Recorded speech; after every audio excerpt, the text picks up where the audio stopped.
Para mí es un gozo poder seguir con nuestra serie de exposición de la segunda epístola de Pablo a Timoteo. Y hoy vamos a terminar el capítulo 3. Bueno, no terminar del todo, sino vamos a llegar hasta el versículo 9, sin ir más lejos. Según Timoteo 3 y el versículo 1 al 9 será nuestro texto. Y el título es bastante intrigante. Como título he escogido Los falsos maestros. Entonces vamos a hacer una pequeña radiografía de cómo son estos falsos maestros que tanto le hicieron la vida difícil a Pablo. Y no solamente a Pablo, sino desde aquel entonces hasta el día de hoy, en algún que otro momento todo nos ha afectado. Será una manera excelente de aprender de lo negativo. Por lo tanto, vamos a echar un vistazo a estos versículos para aquellos que me quieran acompañar. Leyéndolo en su propia Biblia será 2 de Timoteo, capítulo 3, versículo 1 al 9. Los falsos maestros. Y dice así la palabra de Dios. También debes saber esto, que en los postreros días vendrán tiempos peligrosos, porque habrá hombres amadores de sí mismos, avaros, vanagloriosos, soberbios, blasfemos, desobedientes a los padres, ingratos, impíos, sin afecto natural, implacables, calumniadores, intemperantes, crueles, aborrecedores de lo bueno, traidores, impetuosos, infatuados, amadores de los deleites más que de Dios, que tendrán apariencia de piedad, pero negarán la eficacia de ella. A estos evita, porque de estos son los que se meten en las casas, que llevan cautivas a las mujercillas, cargadas de pecados, arrastradas por diversas concupiscencias. Estas siempre están aprendiendo y nunca pueden llegar al conocimiento de la verdad. Y de la manera que Janes y Jambres resistieron a Moisés, así también estos resisten a la verdad, hombres corruptos de entendimiento, réprodos en cuanto a la fe, mas no eran más adelante porque su insensatez será manifestada, pero será manifiesta a todos como también lo fue la de aquellos. Hasta aquí la lectura de la palabra de Dios y vamos a pedirle al Señor que Él nos acompañe en ese tiempo de estudio. Señor, una vez más te damos las gracias por esa posibilidad de exponer tu palabra. Te pedimos que tú nos ayudes a poder entender bien ese texto. Es un texto tan importante y tan fundamental para entender también muchas de las cosas que están pasando en nuestros días. Y te damos las gracias, Señor, por tu presencia entre nosotros. Pedimos que tú nos ilumines en este estudio y te lo pedimos, Señor, en tu nombre. Amén. Posiblemente es uno de los pasajes más extensos en cuanto a la caracterización de los falsos maestros. También hay otras partes de la escritura que nos hablan de ese tema, por ejemplo, Segunda de Pedro, capítulo 3. También tenemos en Judas también un em, informe detallado sobre la manera como esos falsos maestros llevan a cabo sus ministerios, entre comillas. Por lo tanto, hoy vamos a ver toda esta lista de características que Pablo pone aquí, pero antes tenemos que determinar una cosa que es muy importante para el entendimiento de este pasaje. Y se trata de lo que pone en el versículo primero, los postreros días. ¿Qué son los postreros días? Pues Pablo está hablando particularmente de esos postreros días en un sentido que es evidente para todo el mundo, en un sentido doble. Por un lado, esos postreros días tienen que ver con esa época de transición que ahora está casi llegando a su final. Y esto es la época de esa generación bisagra entre el ministerio y la muerte del Señor Jesucristo y la destrucción de Jerusalén. De la destrucción de Jerusalén estamos ya posiblemente a una distancia de 2 o 3 años cuando Pablo escribe esto. Y esto fue un momento de mucha tentación para la iglesia. Esto empezó antes. Realmente la fecha decisiva es el año 64, donde empezó la gran persecución bajo el emperador Nerón. Ahora, con esa gran persecución bajo el emperador Nerón, también se intensificaron los intentos de los falsos maestros de hacerse con el poder en la iglesia. Por lo tanto, esta época de unos 6 años antes de la destrucción de Jerusalén fue una época particularmente difícil para la iglesia. Esto por un lado, y esto es el sentido,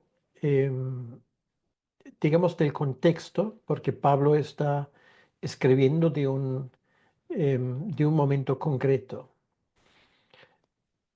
De forma más extendida podemos ser que estos postreros días o los postreros tiempos, como también dice la carta a los hebreos, es la época entre la venida del Señor Jesucristo y su segunda venida.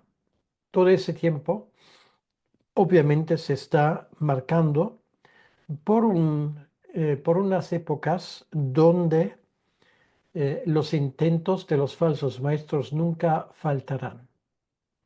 Por lo tanto, tenemos aquí una verdad concreta, inmediata, que hay que aplicar a la situación de Pablo, donde esa maldad, esos errores doctrinales estaban haciendo sus estragos en la iglesia. Eso por un lado. Y por otro lado también contiene una serie de enseñanzas para nosotros, que estamos a una distancia de 2000 años, pero que obviamente el contenido de esos versículos nos dice algo sobre esas personas que están confundiendo los creyentes, obviamente también en nuestra época.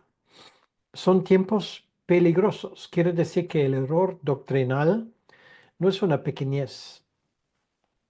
Uno se puede equivocar en muchas cosas, pero cuando uno está en el ministerio predicando la palabra de Dios y de alguna manera intentando ayudar a la gente de progresar espiritualmente, si te equivocas en lo que enseñas, si enseñas algo que no es así, si proclamas una salvación falsa, si te equivocas en la manera como la fe se demuestra delante de la gente, pues entonces esto hace mucho daño y puede hacer un daño duradero.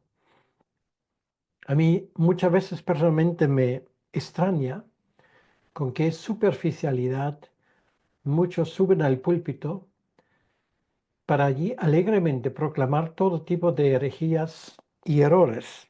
Y esto obviamente hasta el día de hoy es un gran problema y es una amenaza para la iglesia. Es peligroso equivocarse en lo que tiene que ver con la fe. Por lo tanto, el que predica la palabra, el que enseña la palabra, tiene que estar bien seguro de la corrección y de la autenticidad de lo que enseña. No es una pequeñez enseñar a otros porque la diferencia puede ser la diferencia entre muerte y vida. Y si por tu enseñanza equivocada la gente se pierde y van por derroteros equivocados, la responsabilidad es tuya. Esto es una enseñanza que debería impedir el acceso al púlpito a más que uno, porque realmente muchos no se dan cuenta de la gran responsabilidad que está sobre sus hombros a la hora de abrir la Biblia para exponerla. Y esto obviamente tiene que ver con cualquier exposición de la palabra de Dios. Yo también a la hora de empezar esa serie, también a la hora de empezar lo que toca hoy, tenía que decirme de una forma muy concreta: ¿estás dispuesto a proclamar la palabra de Dios en su forma más acertada? Porque esto es mi responsabilidad como predicador de la palabra de Dios. No importa lo que la gente puede pensar, no importa las acusaciones que pueden venir en contra de ti por ser fiel a lo que está escrito. Es infinitamente más peligroso de enseñar el error, aunque por un tiempo los demás te aplauden. Por lo tanto, tiempos peligrosos, también tiempos peligrosos hoy en día, donde el error, la falta de profundidad, o decimos de otra manera, la superficialidad se ha apoderado de más que una iglesia. Tiempos peligrosos. ¿Por qué? Porque habrá gente que por ser enseñada equivocadamente no conocen la verdad. Es una grave responsabilidad para aquellos que predican el error. Aquí en los versículos 2 al 4, el apóstol Pablo nos habla del carácter de esa gente. Ahora vamos a estudiar una serie de adjetivos que caracterizan a esa gente. Lo primero que destaca lo que Pablo dice aquí son amadores de sí mismos. Quiere decir que adoran a su propio ego. Les encanta cuando la gente les trate con diferencia. Les encanta cuando la gente usa sus titulaciones y les están adorando de una o de otra manera. Amadores de sí mismo, qué bonito es escuchar tu propio nombre. Qué bonito es tener acceso incluso a los medios de comunicación. Qué bonito es que cuando te respeten y cuando tienen preparados sitios de honor para ti. Todas esas cosas de por sí no tienen por qué ser un problema. Perdón. Pero cuando se trata de que esto caracteriza tu ministerio, eso de amarte a ti mismo, amarte a tener un estatus delante de la gente, mal asunto. Un predicador de la verdad tiene que haber aprendido de hace mucho tiempo de que no se trata de amarse a sí mismo, es amar a los demás. Y esto implica que les dices lo que tienen que escuchar. Otros que están en el ministerio, y bueno, hace 2000 años, o también hoy, da igual, se caracterizan por su avaricia. Personas que se caracterizan por cualquier cosa, menos de la generosidad que debería caracterizar a un creyente. Gente que son llamados avaros, quiere decir gente que busca lo material. y no lo suelta fácilmente.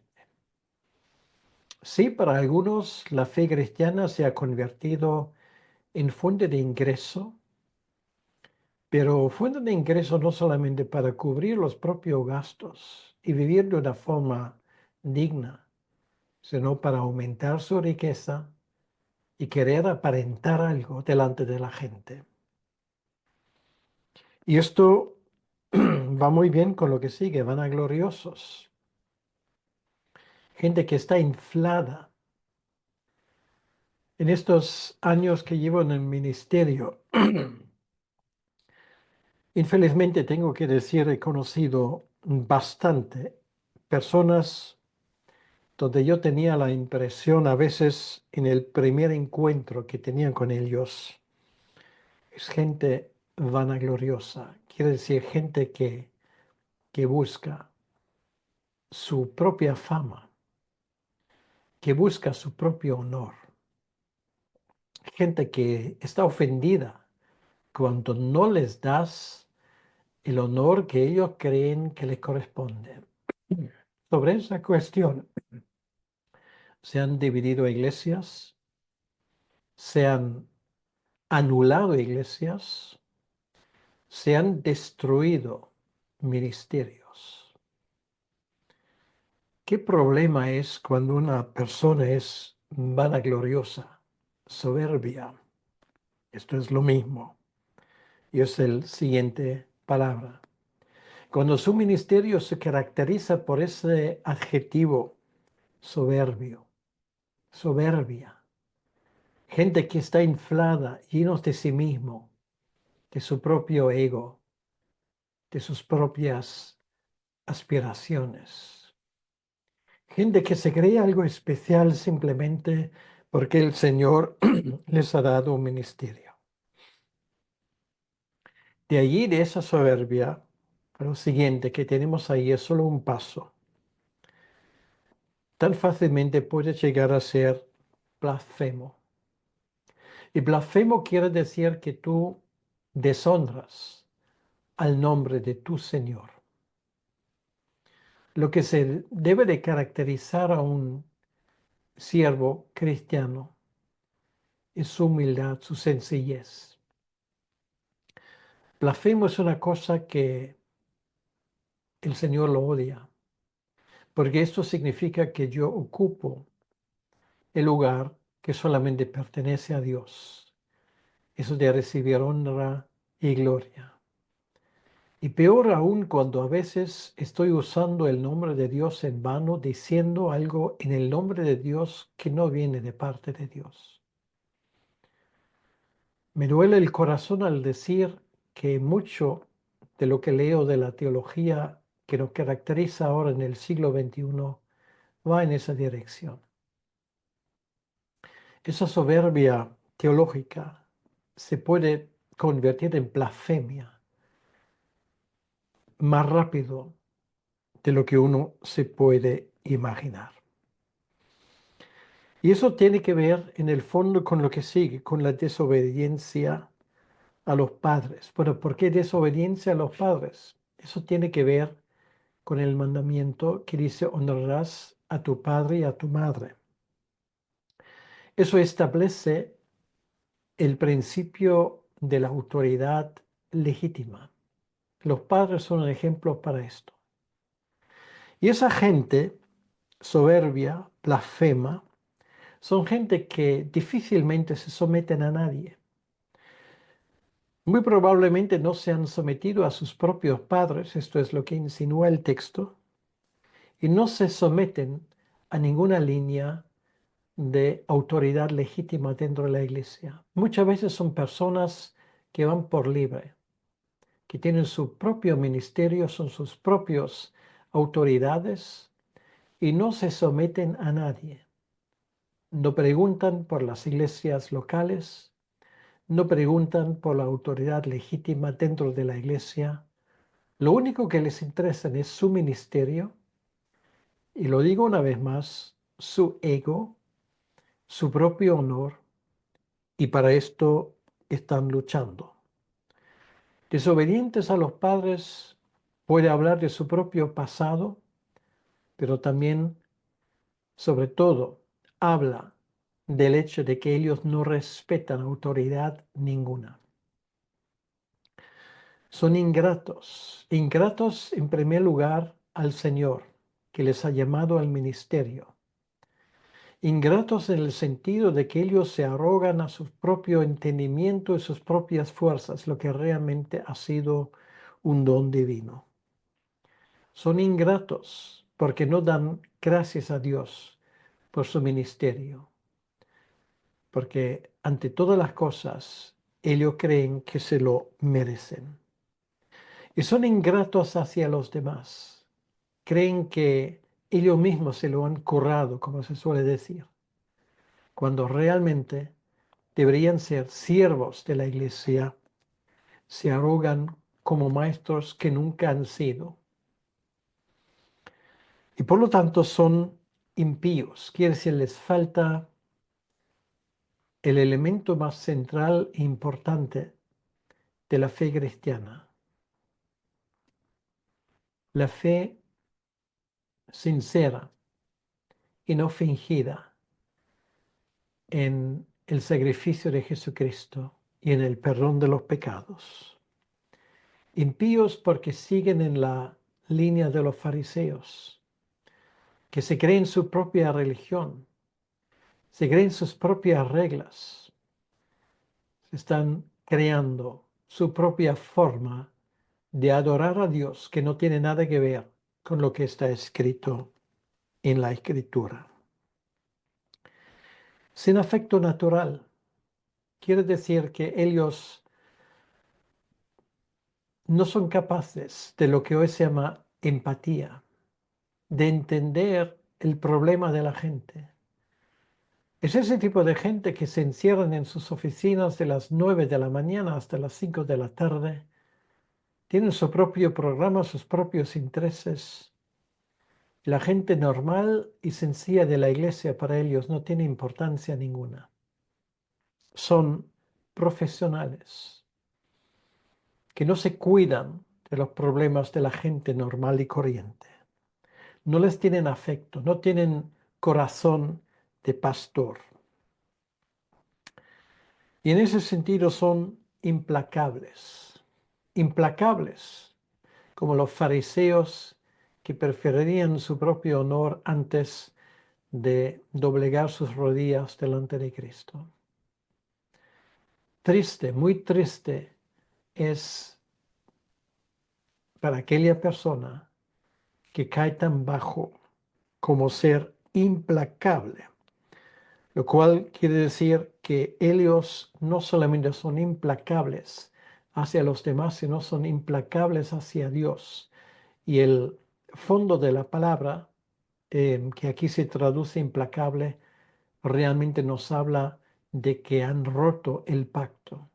Se comportan como alguien que ya no forma parte de ese pacto. Calumniadores. ¿Cuántas veces no ha pasado que ellos inventan acusaciones contra aquellos que intentan corregirles? Se inventan argumentos fútiles, se inventan mentiras para poder desprestigiar a personas que intentan ayudarles a volver al redil. Calumniadores quiere decir que buscan el enfrentamiento personal. No les importa la doctrina correcta. Les importa sobre todo tirar a los demás para abajo para que ellos parecen estar en un lugar más alto. Intemperantes son personas que no se controlan a sí mismos. Personas que a veces cuando hay una situación difícil se demuestran incapaces de quedarse tranquilos y de controlar sus propias emociones. Son personas que cuando realmente hay una situación de emergencia, sale de su boca y de sus acciones lo que hay dentro de ellos. Y pueden llegar a ser incluso crueles. Crueles en el sentido que no toman en cuenta lo que es misericordia, que para ellos es más importante que su propio ministerio, su propia reputación quede intacta y no les importa para nada si eso lo consiguen con el precio de dañar el ministerio y la reputación de otros. Llegan a ser aborrecedores de lo bueno. Realmente en el fondo desprecian a la fe sencilla, desprecian a los creyentes sencillos, se convierten en eso, religiosos, forman parte de la misma iglesia, entre comillas, de los fariseos, los escribas, a los que Jesús llamaba hipócritas. Oh sí, hay mucha gente que pertenece a esa iglesia donde rigen las reglas del mundo, pero no las reglas del reino de Dios. Y en ese sentido se convierten en traidores, traidores en primer lugar de su Señor. Son los Judas que prefieren tener 30 monedas de plata antes de honrar a Jesucristo. Son aquellos que más importante para ellos es estar bien aceptado en el mundo antes de ser aprobado de parte de Cristo. Impetuosos, impetuosos, esto habla de inestabilidad, esto habla de falta de control. Impetuosos, esto nos habla de gente que realmente es capaz de quitarse de en medio a todo aquel que de alguna manera intenta hacer que ellos entren en razón. Infatuados, lo cual quiere decir que son arrogantes. Esa arrogancia, esa soberbia, como ya hemos visto antes, es lo que les caracteriza. Amadores de los deleites más que de Dios. Y ahora no hay que pensar en los deleites que hemos conocido a lo largo de los años de mucha gente que pretendía predicar el Evangelio y han puesto mucho dinero en sus propios bolsillos para financiarse una vida agradable. No solamente ellos, amadores de los deleites más que de Dios, este peligro espera a cualquier persona que antepone sus propios intereses a los intereses del reino de Dios. Y ahora Pablo llega a una conclusión final, que esa gente tiene apariencia de verdad. Apariencia de verdad y, ¿cómo no? Yo tengo que pensar ahora en lo que veo por delante. Esos conclaves con obispos, con cardenales, esa apariencia de piedad también de más que lo que se llama televangelista, que aparece un hombre de Dios, pero al mismo tiempo está fornicando con su propia secretaria o gente de su iglesia. Tendrán apariencia de piedad, porque ninguno de los que están fuera ve en su corazón. Tenemos que cuidarnos muy mucho de que no caigamos en esa categoría. Apariencia de piedad, pero de esa piedad no tienen ni idea, porque niegan, dice aquí, la eficacia de ella. Sí hablan del Evangelio, tienen un conocimiento teórico de muchas cosas, pero a la hora de la verdad no saben lo que es el Evangelio. ¿Qué lista más terrible? ¿Qué lista más triste? ¿Y cuál es la conclusión a la cual llega Pablo? A estos evita. Bueno, evitar no solamente es que no entres en ningún tipo de intercambio con ellos. no procures ni siquiera ganarles. Y ojo, aquí no estamos hablando de los que hablamos la última vez. La última vez hablamos de personas que se equivocan y que hay que buscar para volverlos al redil, pero luego hay personas que están inspirando a estos pobres almas que a veces se desvían. Es la gente que conscientemente y en contra de su propia conciencia siguen derroteros equivocados. Gente que asumen todo lo que acabamos de leer en estos versículos 2 al 4, que se llenan la boca con el nombre de Cristo, pero negarán la eficacia del Evangelio. Estos hay que evitar, poner tierra por en medio. No te pierdas tu tiempo con ellos. Y si están dentro de tu iglesia, mientras que tú todavía tienes poder, tienes que hacer todo lo posible para que dejen de formar parte de tu congregación. Porque como hemos visto la última vez, ellos son como un cáncer, que lo único que hace es que lo tira todo para abajo y lo mata todo. Apartarse de ellos. Pero con esto Pablo todavía no ha llegado al final. Ellos que son sectarios realmente, que proclaman otro evangelio que no es el evangelio de Dios, tienen hasta celo misionero. Bueno, no todos, pero algunos. Y lo que Pablo aquí describe realmente es el resultado de ese tipo de celo evangelístico en el sentido equivocado. Se meten en casas ajenas y aquí dice llevan cautivas a las mujercillas, cargados de pecados. Quiere decir que esto nos habla de una manipulación. Van a por los más débiles. Esas mujeres pues tienen, de lo cual se habla aquí, tienen un problema de culpa y en vez de proclamarles el evangelio que les pone en libertad, los están manipulando.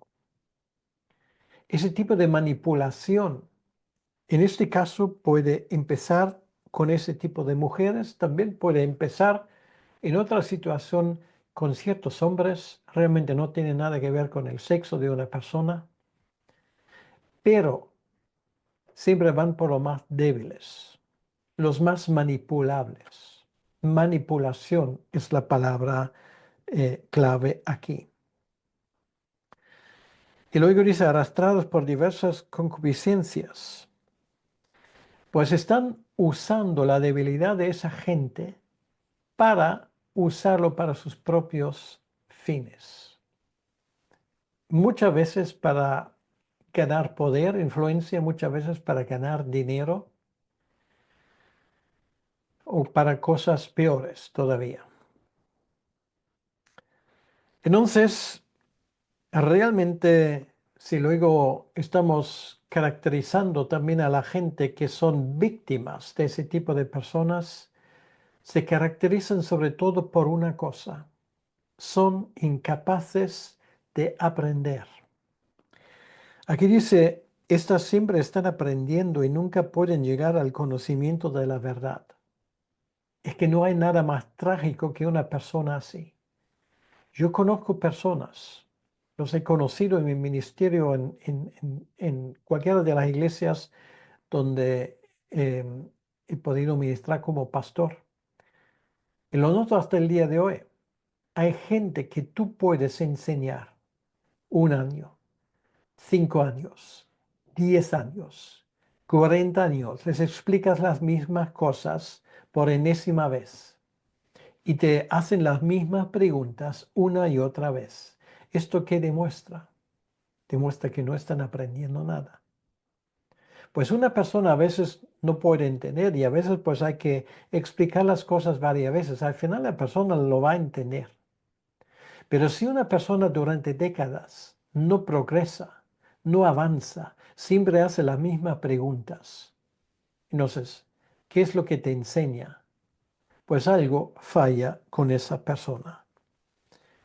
Cae en esa categoría y en el día menos pensado se convierte en presa fácil para cualquier viento de doctrina, siempre aprendiendo, pero nunca llegan a la verdad. Y ahora Pablo pone ejemplos. Bueno, él ya ha mencionado antes gente de su propio entorno. Y ahora él sigue hablando de gente que ahora él concretamente está mencionando. Y hay dos que son muy famosos, que son los magos de los egipcios, Janes y Jambres. Alguien va a decir, bueno, esto dicen aquellos que conocen bien su Biblia, y dice, pero ¿estos nombres de dónde salen? Porque si tú lees el relato de Éxodo, donde aparecen esos magos, no se les menciona con nombre. Bueno, esos nombres salen en el Talmud, que es una recopilación de la tradición de los judíos. Bueno, muchas de las cosas en el Talmud son comentarios, son cosas a veces históricamente equivocadas, pero luego también hay cosas que son correctas. Y en ese caso, estamos ante una información correcta, quiere decir que de alguna manera en la tradición judía los nombres de estos dos han llegado hasta Pablo. Él conocía ese nombre de los dos y ellos resisten a Moisés. Quiere decir que Moisés les demuestra claramente la voluntad de Dios, hace milagros. Ellos em, se resisten en el sentido de que ellos pretenden ser capaces de emular a Moisés hasta llegar al punto de ya no más poder. Y de la misma manera como estos magos, porque esto era su profesión, porque por eso los egipcios les pagaban, negando el poder divino, esa gente niegan el poder de Dios, resisten a la verdad. Y lo que Pablo dice aquí en la segunda parte del versículo 8 realmente son palabras fuertes, hombres corruptos de entendimiento. O sea, quiere decir que hasta su forma de entender está enferma. Y esto es lo peligroso, porque si tú niegas la verdad, puede que llegas a un punto finalmente donde ya tu propia percepción ya no te permite a entender las cosas correctamente. Y esto es terrible. Cuando ya no eres capaz, incluso queriendo, perdón, ya no eres capaz de poder hacerlo. Por lo tanto, son réprobos en cuanto a la fe. Gente que ha llegado a ese punto es ese tipo de gente que se han cerrado hasta tal punto que ya no escuchan la voz de Dios. Y esto es una verdad terrible. Llega un momento, nosotros no sabemos cuándo, pero que puede llegar un momento en la vida de una persona cuando esa persona ya no puede escuchar. Tú no puedes cerrar tu entendimiento y tu percepción de una forma impune. Llega el momento cuando esa capacidad de escuchar la voz de Dios cada vez más se debilita hasta que llegas al punto de no retorno. De esto habla Juan en primera de Juan capítulo 5. Esto es lo que se llama el pecado contra el Espíritu Santo. El seguir en sus 13 finalmente hasta llegar a un punto de que cuando ya no es posible el arrepentimiento. Cuando llegue ese momento, tú y yo no lo podemos decidir, pero que existe el peligro real en la vida de una persona de llegar a ese punto, esto es una verdad. Por lo tanto, una vez más, aprovecho en ese momento, cuando tú escuchas la voz de Dios, tal vez a través de esa exposición, no cierres tu corazón, porque puede llegar el momento cuando ya no puedes escuchar. Finalmente, y esto es el último punto, tenemos que decir, con toda esa situación, aún así, tenemos que decir que el error no saldrá con la suya, el error no gana, mas no irán más adelante, porque su insensatez será manifiesta a todos como también lo fue la de aquellos. Hasta el día de hoy tenemos ese testimonio de Jambres que se han equivocado. Tenemos el testimonio negativo de Judas. Tenemos el testimonio negativo de Simón Mago y de muchos otros, de Coré y de sus seguidores, que finalmente fueron tragados por la tierra. Y podría seguir con la lista. Finalmente llega el momento, el error no puede prevalecer, ni la equivocación, ni el desafío a Dios. Por lo tanto, Pablo pone esto por delante para animarnos a nosotros de no seguir al error, sino de dar bienvenida a la verdad. No queremos que nuestros nombres estén en la misma lista que los nombres de Janes y Jambres, o de Judas, o de Simón Mago, o de otros. Queremos estar del lado de los apóstoles. Queremos sobre todo estar del lado de nuestro amado Señor Jesucristo. Para esto tenemos que pedirle que Él nos dé un corazón humilde, un corazón que refleje lo contrario de todas las cosas que acabamos de escuchar. Pues esto es el consejo de Pablo a Timoteo. Esto es la realidad del ministerio, es la realidad del mundo que nos rodea. Por lo tanto, no te asustes cuando esas cosas ocurran. Forman parte de estos postreros días, donde el Evangelio, aunque avance imparablemente, será combatido. El error no va a tener la victoria final, jamás. Pero estate preparado para las batallas de este tiempo. Vamos a orar. Señor, gracias te damos también en este día por este pasaje que hemos podido estudiar y te pedimos que tú bendigas ese tiempo en nosotros. Señor, que todo lo que hemos estudiado sirve para tu honra y para tu honor. Te damos las gracias, Señor, por todo esto en tu nombre y para tu honra y para tu gloria. Amén. Que el Señor te bendiga.